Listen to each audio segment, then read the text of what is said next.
हम दीन के चौकीदार हैं, हम दीन के मुहाफिज हैं, हम दीन की हिफाजत करने वाले लोग हैं। हम दीन में अपनी तबीयत की कोई चीज दाखिल नहीं करेंगे और ना उससे कोई चीज निकलने देंगे। लेकिन हाँ, अगर कोई निकालने की नापाक साजिश रचेगा, अगर कोई मिलावट करने की नापाक साजिश रचेगा, तो राख लगा करके गुद्दी से ज़बानें खींच दी जाएगी और उसकी नस्लों तक का पता लिया जाएगा।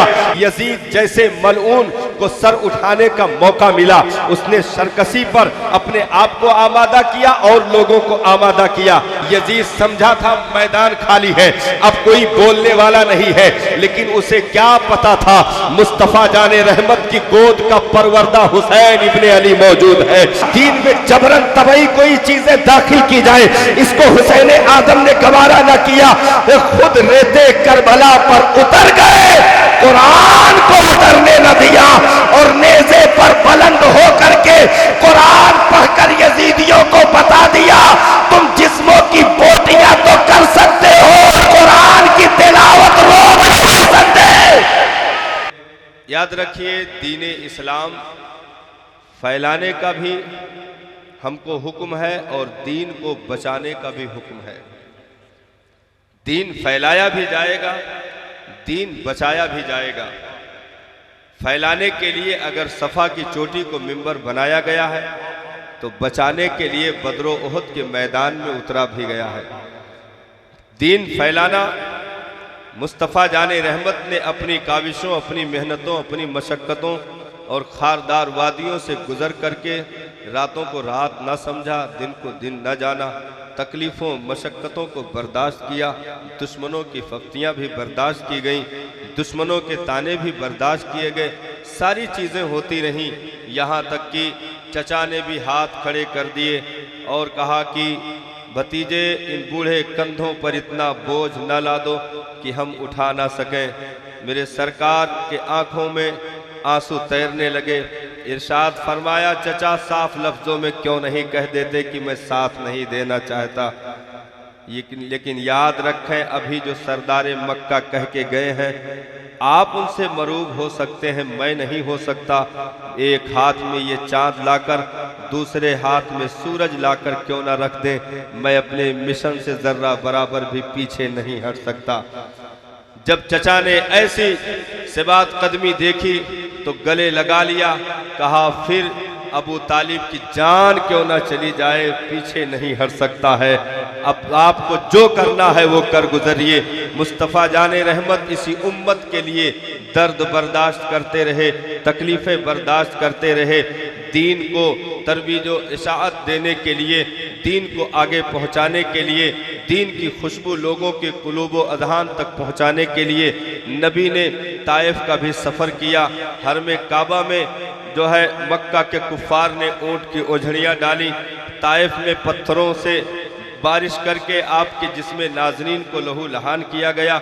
ये सारी चीज़ें हुई, लेकिन दीन रुका नहीं साहब। वो दारे अरकम में महसूर रह के नहीं रह गया, वो हरम काबा के हुदूद में महदूद होकर के नहीं रहा, बल्कि चला और चलता चला गया। मक्का की सरहदें पार की, मदीना के ज़मीन पर उतर गया और फिर वहाँ से जब इनकलाबी आवाज़ पैगम्बरे इनकलाब की बुलंद होती है तो फतह मक्का भी हुआ। काबे के छत पर बिलाल हबशी खड़े हो करके तौहीद की सदा बुलंद करके दुनिया को बता रहे थे, ये दीन कभी रुकने वाला नहीं है, ये दीन किसी भी जालिम के जुल्म या किसी भी दुश्मन की दुश्मनी से मरूब होने वाला नहीं है, कभी ये पीछे हटने वाला नहीं है, क्योंकि इसका ऐलान किसी ऐरे गैरे ने नहीं किया है, बल्कि रब के महबूब ने कर दिया है। मुस्तफ़ा जाने रहमत ने जिसका बेड़ा उठाया है, सरकारे दो आलम सल्लल्लाहु ताला अलैहि वसल्लम ने जिसका बेड़ा उठाया है, वो दीन का सूरज कभी गुरूब नहीं हो सकता है। चले चलते चले गए, कारवाने मोहब्बत आहिस्ता आहिस्ता ये बढ़ता रहा, ये सफ़र जारी रहा, सहाबे किराम की तादाद बढ़ती रही। आकाए दो आलम सल्लल्लाहु ताला अलैहि वसल्लम ने यहाँ तक कि 10,000 मुरब्बा किलोमीटर तक दीन इस्लाम को फैला करके परचम इस्लाम बुलंद फरमाया। सरकार दो आलम सल्लल्लाहु ताला अलैहि वसल्लम दुनिया से तशरीफ ले जाने लगे। हजरत सैयदना सिद्दीक़ अकबर रज़ी अल्लाह ताला अन्हु को जानशीन बनाया गया। हजरत सैयदना सिद्दीक़ अकबर रज़ी अल्लाह ताला अन्हु ने बहुत कलील मुद्दत में दौरे नबवी की बहारों को वापस ला करके और जो भी फितने उठे थे, वो चाहे मुद्दईने नबूवत का फितना हो, चाहे मानीने ज़कात का फितना हो, चाहे नमाजों के इनकार का फितना हो, जिस तरीके पर भी फितने उठाने की नापाक साजिशें रची गईं, जिस तरीके पर इस्लाम की बेखुनी करने की नापाक साजिशें रची गईं, इस्लाम की बुनियादों को खोदने की नापाक साजिशें रची गईं, हजरत सिद्दीक़ अकबर ने पूरे जाहो जलाल में इंतकाम इंतकाम के नारे बुलंद हुए और मुसैलमा कज़्ज़ाब जैसों को कैफरे किरदार तक पहुंचाया गया। मानीने ज़कात के गिरीबानों तक हाथ पहुंचे और यहाँ तक सिद्दीक़ बासफ़ा ने ऐलान कर दिया कि याद रखो, कान खोल करके सुन लो, दीन में कमी और दीन की बेखुनी तो बहुत दूर की बातें हैं। अगर मेरे नबी के दौर में कोई ज़कात में ऊँट लाता था और उसके घुटने बांधने के लिए रस्सियां लेकर आता था, मेरे दौर में अगर ऊँट लेकर आए और रस्सियां सिर्फ नहीं लाए तो फिर तलवारें फैसला करेगी। एक रस्सी की भी कमी बर्दाश्त नहीं की जाएगी।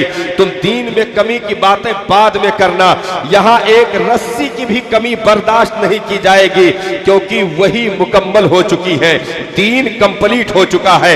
अब न दीन में कोई चीज जबरन दाखिल किया जाएगा और न दीन से कोई चीज निकाला जाएगा। दीन कंप्लीट है, मुकम्मल दीन है। हजरत सिद्दीक़ अकबर ने मुकम्मल तरीके पर बहुत कम मुद्दत में वो बहारें लाकर उम्मत को अता कर दी कि हर कोई मोहब्बत में मगन झूमने लगा, हर कोई सरशार होकर चलने लगा। और इस तरीके पर नमाजों की बहारें भी देखी गई, ज़कात की बहारें भी देखी गई, दीन के पौधे फिर से लहलहाने लगे।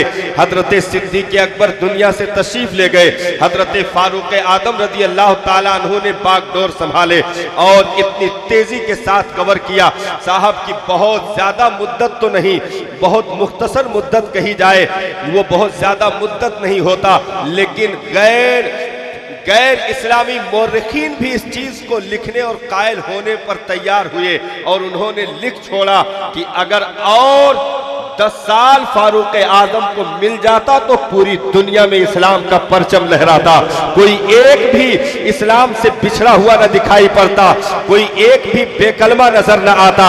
लेकिन उतने ही मुद्दत में हजरत फारूक आजम ने आधी दुनिया पर तकरीबन 36 लाख मुरब्बा किलोमीटर तक परचम इस्लाम को बुलंद करके 5000 से जायद मस्जिदों की तामीर करके बैतुल मक़दिस को आजादी दिला करके कैसरो किसरा को सरंगो करके मदाइन में जुमा का खुतबा पढ़वा करके हजरत फारूक आदम ने दुनिया को पैगाम दे दिया, ये दीन का सूरज गुरूब नहीं हो सकता है, दीन का सूरज डूब नहीं सकता है, ये ऐसे ही चलता रहेगा, क्योंकि हम दीन के ठेकेदार नहीं हैं, हम दीन के चौकीदार हैं, हम दीन के मुहाफिज हैं, हम दीन की हिफाजत करने वाले लोग हैं। हम दीन में अपनी तबीयत की कोई चीज दाखिल नहीं करेंगे और ना उससे कोई चीज निकलने देंगे। लेकिन हाँ, अगर कोई निकालने की नापाक साजिश रचेगा, अगर कोई मिलावट करने की नापाक साजिश रचेगा, तो राख लगा करके गुद्दी से ज़बानें खींच दी जाएगी और उसकी नस्लों तक का पता लिया जाएगा, उसे हरगिज मनमानी नहीं करने दिया जाएगा। ये दौर चलता रहा, लोग हर दौर में अपनी तबीयतों की मिलाने की कोशिश करने लगे, हर दौर में करते रहे और अपनी तबीयतों और अपनी मनमानी करने की नापाक साजिशें रचते रहे। लेकिन साहब यके बात दिगरे, अल्लाह के इन बरगज़ीदा बंदों ने, इन मुकद्दस हस्तियों ने, जिन्होंने दस्तरखाने नबूवत से लुक़मे खाए थे, उन्होंने फैज़ाने नबूवत पा करके वो काम किया दीन के लिए साहब, कि जिस दीन के लिए नबी ने इरशाद फरमाया था, इस दीन का दिन भी दिन है, इसकी रातें भी दिन है, इसमें कभी अंधेरे नहीं आ सकते हैं, कभी इसमें अंधेरे नहीं आ सकते हैं, इसमें कभी तारीकियां नहीं आ सकती हैं। दौर गुजरता रहा, यहाँ तक कि यजीद जैसे मलऊन को सर उठाने का मौका मिला, उसने सरकशी पर अपने आप को आमादा किया और लोगों को आमादा किया। यहाँ तक कि ज़नाकारी, शराब नोशी की तमाम तर नहुसतें आम की जाने लगी, नमाज की पाबंदियां फिर उठाई जाने लगी, फिर ज़कात देने से इनकार किया जाने लगा। यजीद समझा था मैदान खाली है, अब कोई बोलने वाला नहीं है, लेकिन उसे क्या पता था मुस्तफ़ा जाने रहमत की गोद का परवरदा हुसैन इब्ने अली मौजूद है। खातूने जन्नत की चादरे ततहीर में लिपट करके सिमटी हुई कायनात की वसतों का नजारा करने वाला हुसैन की साथ मौजूद है। अलीजुल मुर्तजा की उंगलियों को पकड़ करके कायनात की तनावे नापने वाला हुसैन मौजूद है। लुआबे मुस्तफा चूसने वाला नबी मुकर्रम सल्लल्लाहु अलैहि वसल्लम के दोषे मुबारका पर सवारी करने वाला इमाम हुसैन की जात मौजूद है। वो हुसैन की जात जिसके लिए नबी ने खुतबा बंद किया हो, वो हुसैन की जात जिसे पुश्त पर बिठा करके घुटनों के बल नबी मदीना की गलियों में चले हो, वो हुसैन जिसे मुस्तफा जाने रहमत ने हुल्कुम को बोसा दिया हो, पेशानी को बोसा दिया हो और इरशाद फरमाया हो, जिसने हुसैन को नाराज किया उसने मुझको नाराज किया, जिसने हुसैन को गजबनाक किया उसने मुझको गजबनाक किया। नबी की गोद का परवरदा, अली का लाडला, खातूने जन्नत की जिगर का टुकड़ा उठकर खड़ा हो गया। मदीना छोड़ना पड़ा, छोड़ दिए, मक्का की वादियां छोड़नी पड़ी, छोड़ दिए, यहां तक कि कूफा की जानिब आपने सफर अख्तियार किया। तारीख ये कहती है, लोग ये बताते हैं कि हालात ऐसे थे, इमाम को पता नहीं था, कूफा वालों के मिजाज के ताल्लुक से इमाम को जानकारी नहीं थी। मैं कहना चाहूंगा साहब, उस वक्त इमाम हुसैन से ज्यादा कूफा वालों को कोई नहीं जानता था। इमाम हुसैन से ज्यादा कूफा वालों को कोई नहीं जानता था, क्योंकि मदीना को दारुस सल्तनत अगर बनाया गया तो सिद्दीक़ अकबर के दौर में, फारूक आजम के दौर में, उस्मान ज़ुन्नुरैन के दौर में, लेकिन कूफा को दारुस सल्तनत मौला अली ने बनाया था। मौला अली कूफा की जामा मस्जिद में इमामत करते हो, वहीं से सल्तनत के उमूर देखते हो, तो हुसैन कूफा की जमीन से, कूफा के शहर से, कूफा के बाशिंदों से अंधेरे में नहीं थे। जिसके बाप को शहीद कर दिया गया हो, उन्हीं कूफा की गलियों से जिसके बाप का जनाजा उठाया गया हो, वो हुसैन कूफा वालों से अंधेरे में हो, ये नहीं हो सकता। कूफा वालों को हुसैन आजम से ज्यादा उस वक्त कोई जानने वाला नहीं था। लेकिन साहब, इश्क खींचे लिए जाता है, मैं क्या जाता हूं, ये हुसैन आदम का किरदार था। उम्मत के लिए हुसैन का निकलना, उम्मत के लिए हुसैन का जाना, उम्मत के लिए हुसैन की कुर्बानी दीन इस्लाम के लिए, हुसैन की वफा शिआरी, ये तमाम तर अपने जानिसारों को ले जा करके रेगज़ारे करबला पर उतार देना, दूध पीते बच्चों का सामना करवा देना, 18 साल कड़ियल के जवानों की जवानी को दांव पर लगा देना, और 19 साल के कड़ियल जवान जो है कासिम इब्ने हसन मुज्तबा के शबाब को दांव पर लगा देना। ये हुसैन आदम ने सारी चीजें तो बर्दाश्त कर ली, लेकिन मुस्तफा जाने रहमत के दीन में कमी की जाए इसको गवारा नहीं किया। दीन में कोई नुकसान हो इसको गवारा नहीं किया। दीन में जबरन तबई कोई चीजें दाखिल की जाए इसको हुसैन आदम ने गवारा न किया। खुद रेते करबला पर उतर गए, कुरान को उतरने न दिया, और नेज़े पर बुलंद हो करके कुरान पढ़कर यजीदियों को बता दिया, तुम जिस्मों की बोटियां तो कर सकते हो, कुरान की तिलावत रोक नहीं सकते।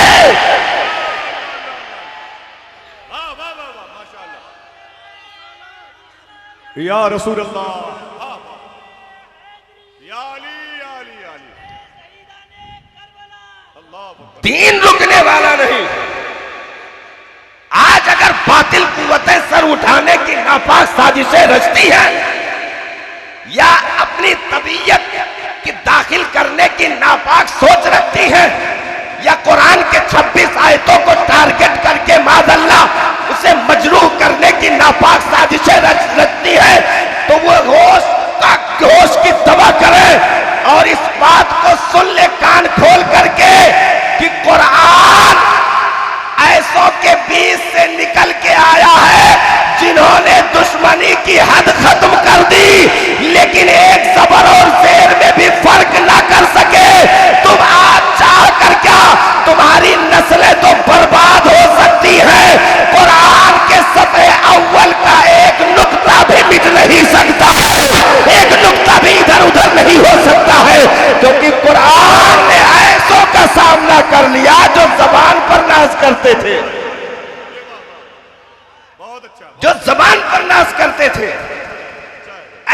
सामना कुरान ने किया। तुम तो अजम में आते हो, तुम्हें पहले ही अजमी कहा जा चुका है। जो अपने आप को अहले अरब कहते थे, उन्हीं से कहा फातु बि सूरतिन मिन मिस्ली, उन्हीं से कहा गया जो अपने आप को अहले ज़बान कहते थे।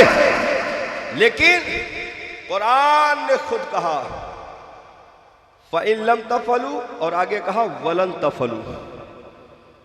हाँ, तुम हरगिज कर भी नहीं सकते, इस भूल में ना रहना। हाँ, एक छोटी सी सूरत, सूरे कौसर तक का मुकाबला करने से पूरे अरब की दुनिया अहले ज़बान आजिज रहे, घुटनों जमीन पर आ गए। ये बद्र उनकी शिकस्त का सबसे बड़ा सबूत है। बद्र अहले मक्का के शिकस्त का सबसे बड़ा सबूत है, क्योंकि आदमी जब सारी चीजों से शिकस्त खा जाता तो मरने मारने पर उतारू होता है। तलवारें बहुत बाद में निकली हैं साहब, पहले मुनाजिरे मुकालमे काबा के दीवारों पर लटकी हुई तख्तियों का मुकाबला, ये सारी चीजें हो चुकी थी। थक हार कर बैठ गए, उनके खूसट खर्राट बुड्ढों तक ने भी थक हार करके अपनी जबानों को गुंग कर लिया। और सिर्फ यही नहीं, बल्कि सूरे कौसर जब काबा की दीवार पे लटकाई गई, उसको लिखिए तो तीन लाइन बनती है। हाँ, 3 मिसरे के हिसाब से बनता है वो। अब चौथे के लिए दावा था कि पूरे मक्का वाले मिलकर चौथा लगा दे, चौथा लगा दे। इन्ना आतैना कल कौसर फसल्लि रब्बिका वनहर इन्ना शानियका हुवल अब्तर। ये 3 लाइन हो गई। अब नीचे चौथी मिलाओ, अगर तुम वाकई अपने माँ बाप के सच्चे हो। पूरे मक्का वालों को चैलेंज। एक दिन गुजरा, 2 दिन गुजरा, सब आकर देखते देखते देखते पसीने में शराबोर हो जाते, थक हार कर चले जाते। यहां तक कि मक्का वालों ने उसको बुलाया जो पूरे मक्का का गोया टीचर कहा जाता था, उस्ताद था वो। बड़ा खुर्राट, मुंह में दांत नहीं, पेट में आत नहीं, बहुत ज्यादा ज़ईफ़, लात खान के उसे लेकर आए कि तुम ही नाक बचाओ। हाँ, किसी भी एतबार से नाक बचाओ, नहीं तो कट गई। लेके आए, लात के ले जा करके उसे तख्ती के किनारे पटक दिया, कहा देखो जोर से। देखता रहा देखता रहा। एक तो बुढ़ापे में जल्दी पसीना नहीं आता, लेकिन देखते देखते पसीना आ भी गया बहुत देर तक। और सब दूर पूरी मजलिस लगी हुई है, सब देख रहे हैं और हैरत में है कि बस कलम उठाओ, जल्दी कुछ करो। कुछ देर, बहुत देर के बाद उसने कलम लिया और लिखना शुरू किया, तो इधर तालियां और सीटियां बजना शुरू हो गई। वाह, कम से कम जवाब तो बना। किसी ने कहा खुश बाद में होना, पहले देखो तो लिखा क्या है। उसने नीचे चौथी लाइन लिख दी।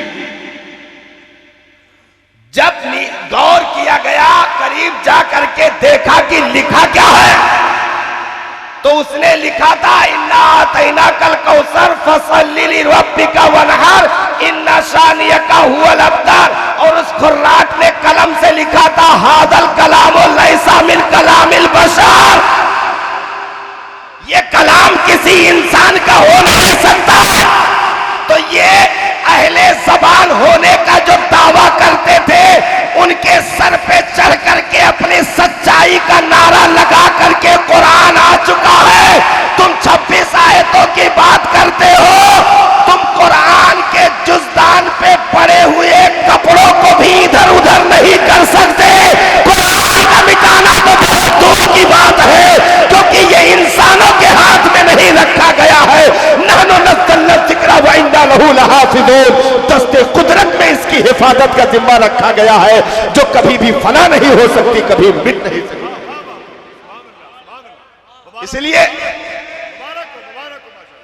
इसलिए कभी भी एहसासे कमतरी का शिकार न हो। एहसास कमतरी का शिकार ना हो कि ये क्या हो गया, वो क्या हो गया। ऐसे पतंगे बेमौसम पैदा होते रहेंगे। हाँ हाँ, वो खुद ब खुद हजरत उनके पर कट जाते हैं, खुद ब खुद पर कट जाते हैं। कोई भी पतंगा आप देखिए, कुछ देर तक वो लिबास में नजर आते हैं, थोड़ी देर के बाद जाइए तो सब नंगे घूमते हैं, सब उतर जाता है।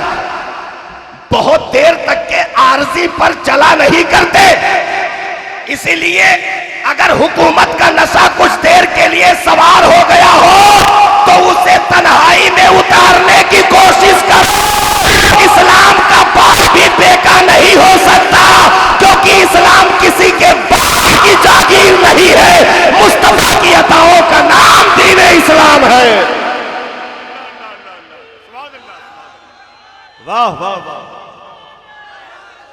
वाह वाह वाह, सुभान अल्लाह, वाह वाह वाह, माशाअल्लाह माशाअल्लाह, जिंदाबाद, वाह वाह। दौर गुजरता रहा। भाई ये देखिए, हक हो बातिल ना हो, ये कभी नहीं हो सकता, ये कभी हुआ ही नहीं और कयामत तक नहीं होगा। ये तो रहना ही रहना है। अगर हजरत आदम आएंगे तो पीछे से इब्लीस का भी चर्चा होगा, हजरत मूसा का जिक्र होगा तो फिर फिरौन के भी चर्चे होंगे, हजरत ईसा की मसीहाई के तस्करे अगर होंगे तो कौम के जुल्म उद्वान का तस्करा जरूर होगा, हजरत जकरिया के सब्र इस्तिकलाल का अगर तस्करा होगा तो कौम के जुल्म ज्यादती का तस्करा जरूर होगा। हर दौर में फितने साथ रहे और ये साथ रहेंगे, तभी तो जायका है, तभी तो मजा है। साहब देखिए, इस उम्मत में बिलखुसूस सैफी साहब तशरीफ रखते हैं, फैजान गौसे आदम लिए अल्हम्दुलिल्लाह बैठे हुए हैं। अल्लाह ताला सभी को फैजान गौसे आदम से माला माल फरमाए। इश्क इस उम्मत में पहली बार वजूद में आया, इश्क इस उम्मत में पहली बार वजूद में आया। इससे पिछली तारीखों में हमने मोहब्बत देखी है, इससे पिछली तारीखों में हमने मोहब्बत देखी है, मोहब्बत देखी है। और मोहब्बत के बारे में बता दूं, मोहब्बत बहुत मीठा रास्ता है। मोहब्बत जर्रा बराबर भी झटका बर्दाश्त नहीं करता, पीछे हट जाता है। मोहब्बत बहुत मीठा रास्ता है,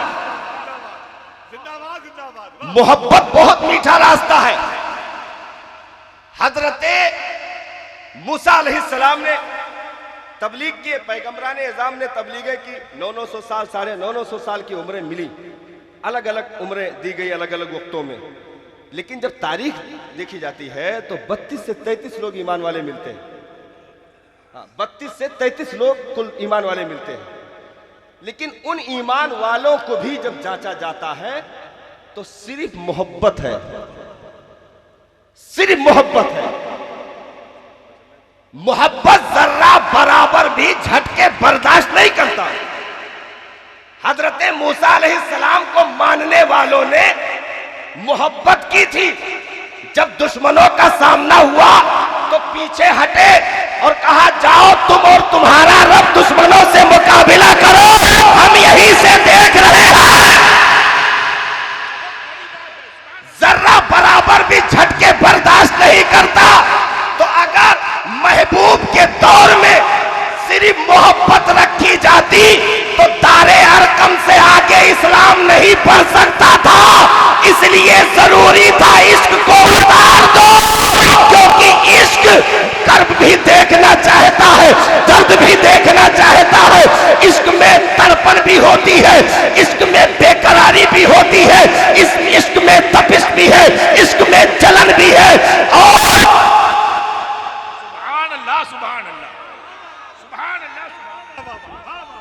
नारे तकबीर, नारे रिसालत, नारे रिसालत, अज़मते मुस्तफा, उल्फते मुस्तफा। एक और बारीक चीज, मोहब्बत इतना कमजोर इसलिए होता है कि वो खुद इमाम नहीं होता, वो अक्ल के ताबे होता है। मोहब्बत खुद इमाम नहीं होता, अक्ल के ताबे होता है। इसलिए अक्ल जहां तक उसकी नेटवर्किंग करे वहीं तक चलता है, जहां खामोश हो जाए वहीं से पीछे हट जाता है।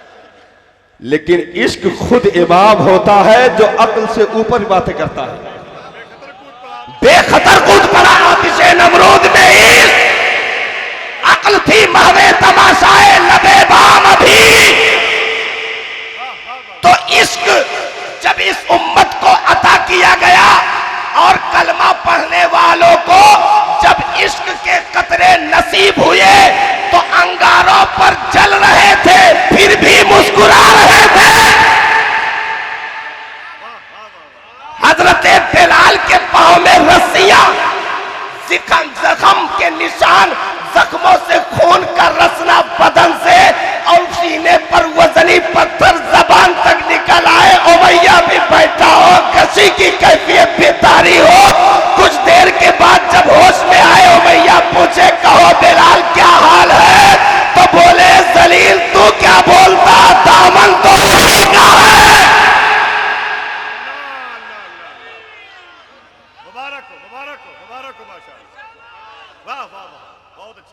हजरत अम्मार को आग के अंगारों पर लिटाया गया, जिस्म की चर्बियां पिघल पिघल करके अंगारों को बुझा दी, जिस्म की खाल तक उधड़ गई, साहब हड्डियां दिखने लगी, लेकिन जिस्म में जो रमक बाकी थी दुश्मन ने सर हिला करके पूछा कहो खैरियत तो, कहा यारा तू कहां रखे हुए है, इससे भी सख्त आग में कूदने को जी करता है क्योंकि दामन उन्हीं का है।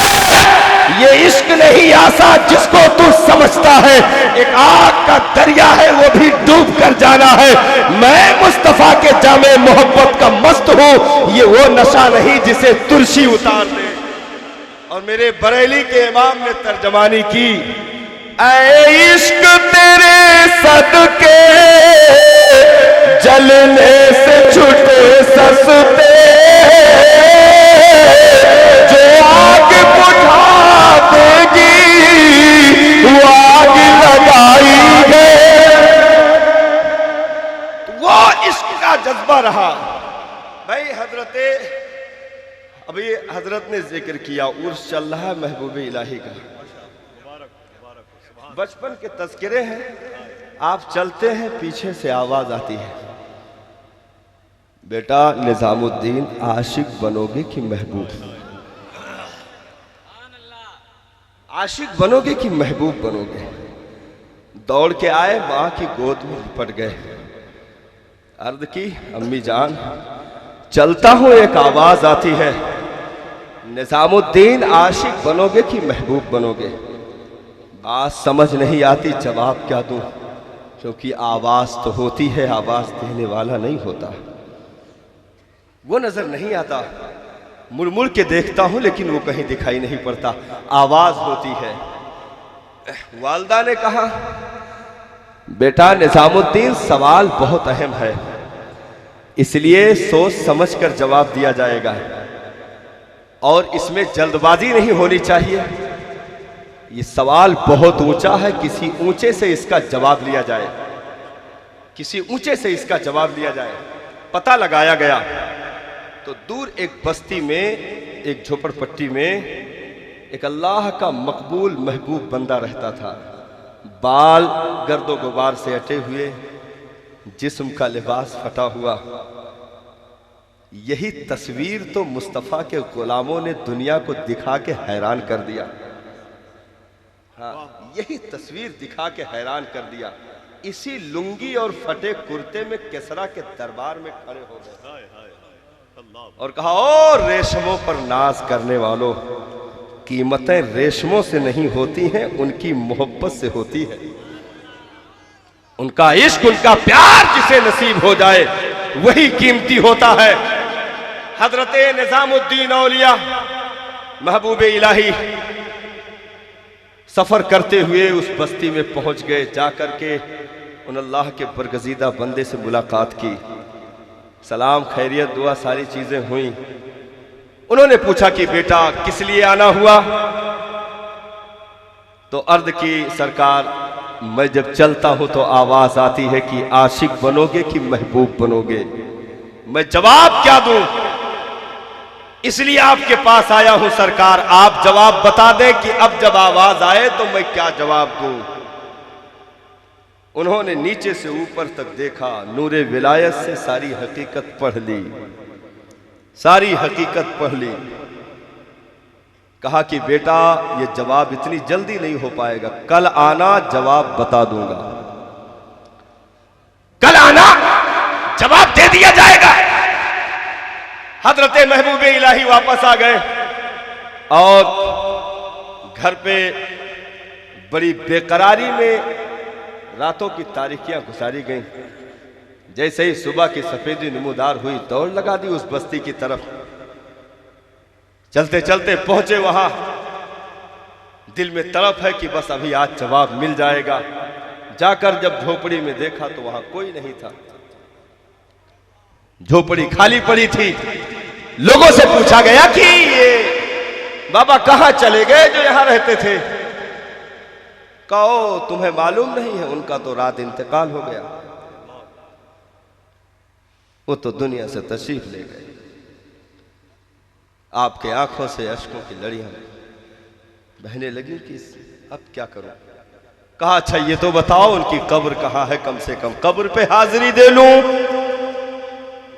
तो बस्ती वालों ने कहा कि दीवाने पागल की कोई कब्र नहीं होती है, बस्ती वालों ने घसीट कर कूड़े की ढेर पर फेंक दिया है, जा वहीं देख ले।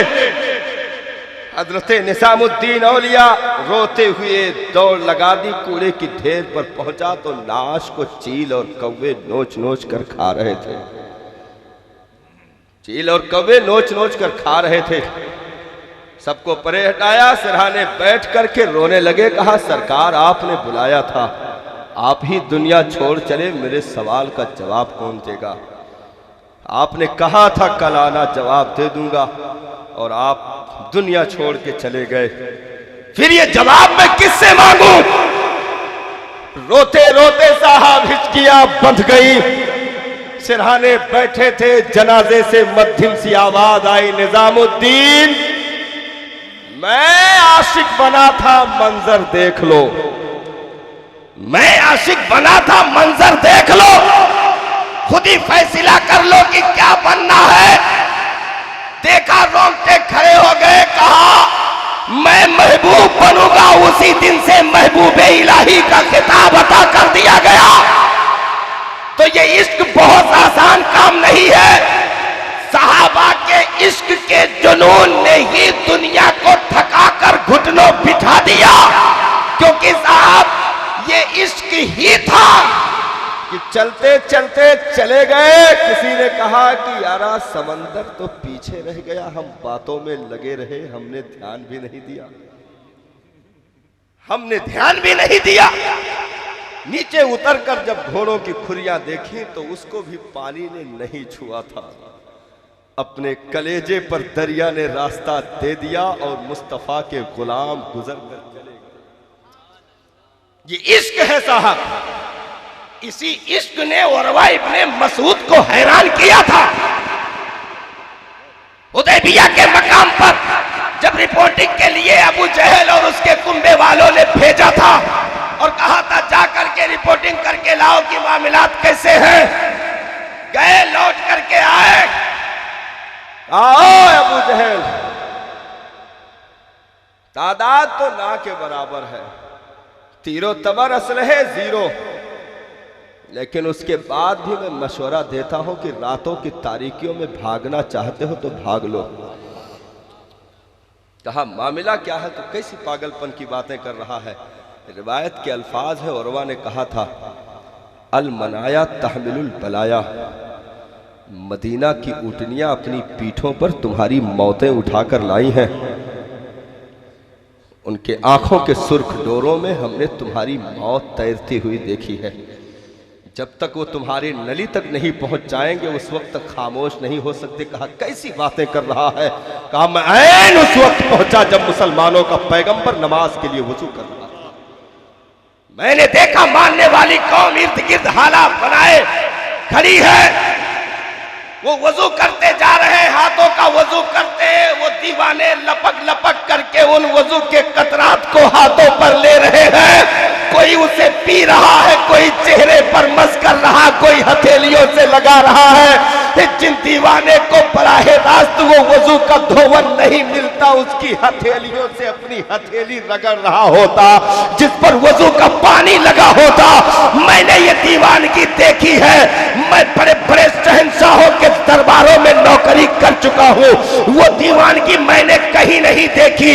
ये जिंदगी में इस दुनिया में पहली बार ये दीवानगी देख रहा हूँ कि उसके लुआब को भी वो अपने चेहरों पर मल रहे हैं, वजू के कतरात को भी अपने बदन पर लगा रहे हैं। तो जिस कौम के नजदीक उसके नबी के वजू का धोवन इतना कीमती हो, उस नबी के रगों में दौड़ने वाला खून कितना कीमती होगा। इसलिए वो कुछ भी किसी हद तक भी चले जाएंगे, उस एक जर्रा बराबर आज भी अपने पैगंबर की जात पर नहीं आने देंगे। इसलिए मुसलमानों, हमने उसी मशरब से कतरे पिए हैं, हमने उन्हीं दरियाओं से सैराबी ली है। लेकिन हमारी जिंदगियां कट तो सकती है, खत्म हो सकती है, सारी चीजें हो सकती है, मुस्तफा के आन बान शान पे हम हमेशा मर मिटे हैं, मर मिटते रहेंगे, कभी आज नहीं आने देंगे, क्योंकि हम मुस्तफा के जामे मोहब्बत के मस्त हैं। ये वो नशा नहीं जिसे तुलसी उतार दे। ये दीन की शमा बुझाने की हर दौर में कोशिश की जाती रही, दौर गुजरता रहा, हर दौर में बातिल ने चोले बदल करके अपने चेहरे पर अलग अलग रंग के नकाब डाल करके दीन को मिटाने की नापाक साजिशें रची। करबला के बाद मामला खामोश नहीं हुआ। हजरत उमर बिन अब्दुल अजीज का दौर आते आते फिर फितनों ने सर उठा दिया था, लेकिन बहुत तेजी के साथ पांचवें खलीफे राशिद की सूरत में हजरत उमर बिन अब्दुल अजीज उठकर खड़े हुए और दीन का बागडोर अपने हाथ में रखा और इस तरीके पर उस वजूद की धमक रही साहब कि मस्जिद में खिलाफत की जिम्मेदारी कबूल की थी, घर पहुंचने भी नहीं पाए थे कि आधा दीन नाफिज हो चुका था। घर पहुंचने भी नहीं पाए थे कि आधा दीन नाफिज हो चुका था। बहुत तेजी के साथ कवर किया और दीन इस्लाम कि वो बहारें वापस ला करके जो खिलाफत राशिदा के दौर में देखी गई थी, वो बहारें लाकर उम्मत को वापस कर दी। दौर गुजरता रहा, मामूनियों का दौर आया, अब्बासियों का दौर आया, कुरान को मखलूक कहने की नापाक साजिशें रची गई, कुरान के हुरूफ को मिटाने की, कुरान के वजूद को मिटाने की नापाक साजिशें रची गई। समझे कि मैदान खाली है, कोई बोलने वाला नहीं है, लेकिन जो आवाज उठी थी साहब, उसे वक्त का इमाम अहमद बिन हंबल कहा जाता है। उस आवाज ने उठ करके आलमगीर नारे बुलंद किए और अब्बासियों को खामोश करके रख दिया। उन दरबारों में उलमाए सू ने जो फतवे जवाज के दिए थे कि कुरान मखलूक है, कलाम इलाही नहीं है मादअल्लाह, उस पर फतवा इमाम अहमद बिन हंबल ने दिया था, अल कुरान कलामुल्लाह गैर मखलूक, कुरान तो अल्लाह का कलाम है, ये मखलूक नहीं हो सकती। तमाम तर चीजें हजरत इमाम अहमद बिन हंबल को सलाखों में डाला गया, कोड़ों की बरसात की गई। साहब जिस्म के गोश्त के रेशे भी कोड़ों के साथ उड़ने लगे और इस तरीके पर इमाम अहमद बिन हंबल ने सलाखों को कबूल कर लिया, कोड़ों को बर्दाश्त कर लिया, लेकिन वो फतवा जो इमाम अहमद बिन हंबल का था वापस नहीं हो सका। इरशाद फरमाते रहे, भरी चौक में बांध करके पूछा गया, कहो फतवे के ताल्लुक से क्या कहते हो? कहा, जालिम तू जब भी पूछेगा इमाम अहमद बिन हंबल की जबान पर यही होगा, अल कुरान कलामुल्लाह, कुरान तो अल्लाह का कलाम है, मखलूक नहीं है। ये वक्त गुजरता रहा साहब, ऐसे ही अदवार बदलते रहे, दीन को नुकसान पहुंचाने की साजिशें रची जाती रही, लेकिन मर्दाने हुर ने इसी जमीन पर आंखें खोली और उन मर्दाने मुजाहिद ने अपनी तमाम तर कोशिशों और काविशों से दीन की बहारों को वापस ला करके उम्मत को ये बता दिया कि दीन का सूरज कभी गुरूब नहीं हो सकता है। मुसलमान अगर अमल अच्छे होंगे तो ये जबर होंगे, अगर इनके अमाल जो है बर्बाद होंगे तो ये ज़ियर होंगे। इनका अपना अलग मसला है। ये दीन कल भी बुलंद था, आज भी बुलंद है, हमेशा बुलंद रहेगा। जिस दौर में दीन को काम की जरूरत पड़ी है, अल्लाह के नेक बंदों का इंतखाब हुआ है और उन्होंने उन बंजर जमीनों पर काम किया है। ये राजस्थान की जमीन, ये काठियावाड़ की जमीन, ये जहां पर राजपुताना का दौर दौरा था, जहां 50-50 राजाओं की ताकतें लेकर के राज पिथौरा अलग सीना तान करके घूम रहा था।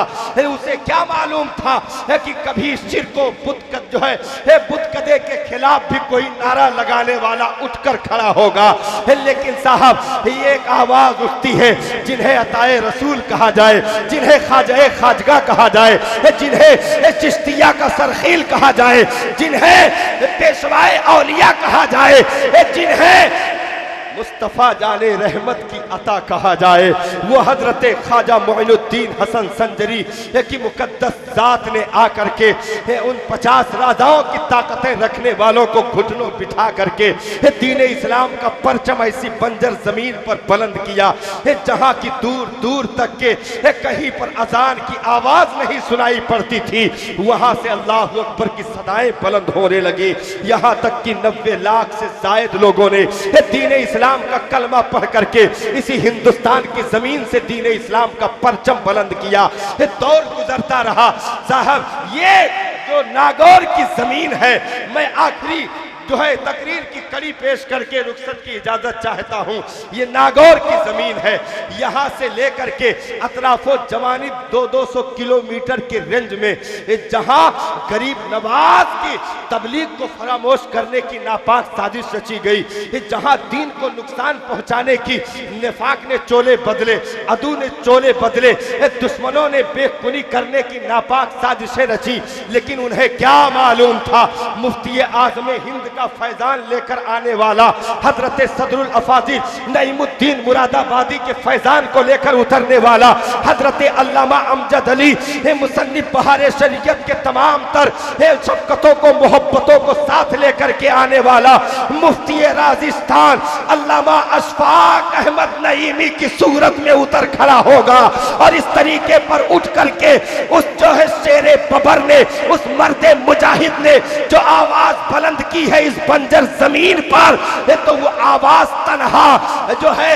अशफाक अहमद नईमी की आवाज नहीं थी, उस लहजे में इमाम अहमद रजा की गरज शामिल थी, मुफ्ती आज़म हिंद की ताईद शामिल थी, हजरत अल्लामा सदरुल शरिया की इसका सपोर्ट शामिल था, सदरुल अफाजिल की मोहब्बतें शामिल थी। चले चलते चले गए, 50 मदरसों को वजूद बख्श दिया, मसाजिद को वजूद दे दिया और इस तरीके पर काम करते करते राजस्थान के तपते हुए कलेजे को ठंडक पहुंचा दी और दीन की आबे बहारा की बूंदें गिरा करके इस जमीन को सरसब्जो शादाब किया।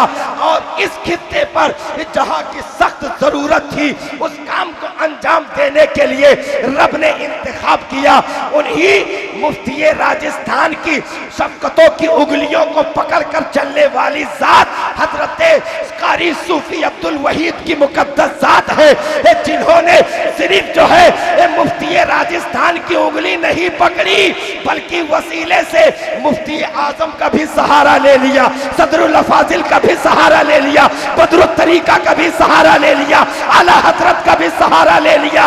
अब दो रुख होते हैं, एक होता है जाहिरी मैदान सर करना, एक होता है बातिन की दुनिया में इनकलाब बपा करना। तो जाहिरी सहारे के लिए मुफ्ती राजस्थान की उंगलियां पकड़ी गई, बातिनी सहारे के लिए सूफी हमीदुद्दीन नागौरी का आस्थाना है, सरवार शरीफ का कुब्बा है, गरीब नवाज की अताएं हैं। इस तरीके पर सालों भूख प्यास बर्दाश्त करके नबी के पेट पे पत्थर बांधने की सुन्नतों को सूफी साहब ने जिंदा किया और कौम को अपनी तरफ रागिब किया कि मुस्तफा के गुलाम मरे नहीं है, मौजूद है, नबी के नाम लेवा जिंदा है, काम करने वाले मौजूद हैं। तो तमाम तर बुजुर्गों की इनायतों और उनकी शफ़क़तों का मदद लेकर के जिस अजीम मर्दे मुजाहिद ने इस जाजोलाई की जमीन पर जो काम किया है और जो बुनियादें रखी हैं, 20-22 साल की उम्र साहब बच्चों को साइकिल चलाने में गुजर जाती है। अल्लाह अकबर अल्लाह। 20-22 साल बच्चों को साइकिल सीखने में गुजर जाते हैं साहब। एक इमारत कोई बना करके देखे तो सही कि इमारत बनती कैसे है। सिर्फ बनाने में 20 साल लग जाएंगे, आबाद करना तो बहुत दूर की बात है। सिर्फ बनाने में 20 साल लग जाएंगे, आबाद करना तो बहुत दूर की बात है। और अल्हम्दुलिल्लाह हमने इससे पहले भी आकर देखा और कल से अब तक मैं यहाँ का माहौल देख रहा। मौला पूरे हिंदुस्तान के मदारिस को जामिया फैजाने अशफाक से सबक लेने की तौफीक अता फरमाए। पूरे हिंदुस्तान के मदारिस को जामिया फैजाने अशफाक से दर्स लेने की तौफीक अता फरमाए। वाकई अगर पेशवा रहबर जिस कैरेक्टर का होता है, साथ चलने वालों के वजूद में भी कैरेक्टर की झलकियां दिखाई पड़ती है। रहबर जिस कैरेक्टर का होता है, साथ चलने वालों में भी वो कैरेक्टर की झलकियां दिखाई पड़ती है। तो सूफी साहब जो बातनी तबीयत में बिल्कुल मुज़क्का मुसफ़ा, इस तबीयत के मालिक, अल्हम्दुलिल्लाह वो चीज तलबा में भी दिखाई पड़ती है, असातिज़ा में भी दिखाई पड़ती है। और मस्जिद के लिए ऐलान होना, नमाज की पाबंदी, बाजमाअत नमाज का ऐलान होते रहना, ये तमाम तर ट्रेनिंग और कुलूब को इल्मे दीन मुस्तफ़ा से आबाद करना, ये जामिया फैजाने अशफाक की बहुत कम उम्र में बहुत बड़ा काम है साहब, जो मिल्लत के कंधे पर एहसान का काम कर रहा है। मौला करीम हम तमामी को जामिया से जुड़ने की तौफीक अता फरमाए और सूफी साहब के कंधों को मजीद मजबूती अता फरमाए, बाजुओं को कुव्वत अता फरमाए, उम्रे खिजरी अता फरमाए। दादेर उनका साया हमारे सरों पर कायम व दायम रखे, क्योंकि साहब ये चले जाएंगे, इनकी ईंटें लगाई हुई ये दीवारें कयामत तक बोलती रहेगी, किसी मर्दे हुर ने मुझे जीनत बख्शी थी। ये याजिस्थान के लगे हुए पत्थर ये कयामत तक मुस्कुराते हुए हम और आप नहीं रहेंगे, कोई दूसरी नस्ल आएगी, खतीब दूसरे होंगे, उलमा दूसरे होंगे, सामईन दूसरे होंगे, लेकिन जिक्र सूफी साहब का होगा, तज़किरा सूफी साहब का होगा इंशाअल्लाह रहमान। क्योंकि सूफी साहब तन्हा कभी रहे ही नहीं, कल भी उलमा की उंगलियों को पकड़कर चलते थे और आज भी आले रसूल के शफ़क़तों के साए तले चल रहे हैं। तो जिन्हें नबी के लाडले सहारा दे दे, वो कश्तियां कभी डूब नहीं सकती हैं। तेरी नस्ले पाक में है बच्चा बच्चा नूर का, तू है ऐने नूर, तेरा सब घराना नूर का। और क्या बात रजा उस चमनिस्ताने करम की, ज़हरा है कली जिसमें हुसैन और हसन फूल। अस्सलामु अलैकुम व रहमतुल्लाहि तआला व बरकातहू। वाह वाह वाह, माशाअल्लाह।